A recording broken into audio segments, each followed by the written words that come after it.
தெலங்கானாவில் அரசு தொடக்கப்பள்ளியில் படிக்கும் சிறுமிக்கு ஆபாச வீடியோ காட்டிய ஆசிரியரை பெற்றோர் செருப்பால் அடித்து போலீசாரிடம் ஒப்படைத்தனர்.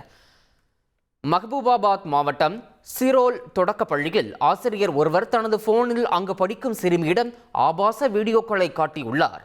இதை அந்த சிறுமி தனது பெற்றோரிடம் கூறியதை அடுத்து பெற்றோர் பள்ளிக்கு வந்து ஆசிரியரை வெளியே வரவழைத்தனர். அப்போது நடந்ததை கேட்டறிந்து அவரிடம் வாக்குவாதத்தில் ஈடுபட்டனர்.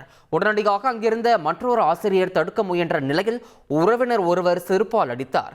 இதுகுறித்து பெற்றோர் காவல் நிலையத்தில் புகார் அளித்த நிலையில் ஆசிரியரை அழைத்துச் சென்று போலீசார் விசாரணை மேற்கொண்டு வருகின்றனர்.